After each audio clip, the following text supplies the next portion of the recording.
আচ্ছা বলুন আপনাদের মেসেজটা কি? আমাদের মেসেজটা হচ্ছে সে একজন যোগ্য প্রার্থী বলে আমি মনে করি দীর্ঘ 17 বছর ধরে সে এই বিএনপির সাথে যুক্ত রয়েছে।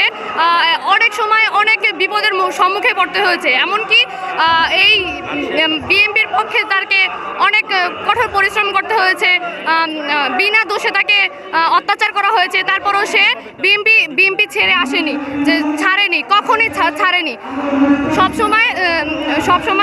সবসময় দলের পক্ষে কাজ করেছে, এমন কোনো লুকোচুরি করে নাই। সে সবসময় সবার সামনে সেটা প্রকাশ করেছে, যত বাধাই হোক না কেন। সে অনেক সময় হচ্ছে সে এলাকায় আসতে পারে না বিএনপি করার জন্য, সবাই আওয়ামী লীগ করে, আওয়ামী লীগকে করে, কিন্তু বিএনপিকে করে না। সেজন্য হচ্ছে সে সবসময় সবার সামনাসামনি গত, সে যোগ্য প্রার্থী বলে আমরা মনে করি।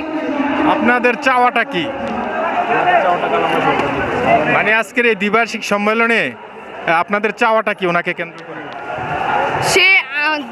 আমরা তাকে যোগ্য প্রার্থী বলে মনে করি, এবং সে দৌলতপুরের উন্নয়নমূলক কাজ করবে বলে আমি মনে করি। দীর্ঘ 17 বছর যাবৎ যেহেতু সে বিএনপির সাথে যুক্ত ছিল, অনেকগুলো বছর অনেক কিছুর পরও যেহেতু সে এই বিএনপিকে ছাড়ে নাই, জনগণের পাশে ছিল এবং বিএনপির সাথেই ছিল, তাই আমরা মনে করি যে সে একজন যোগ্য প্রার্থী, তাকে সাংবাদিক হিসেবে ঘোষণা করা হোক।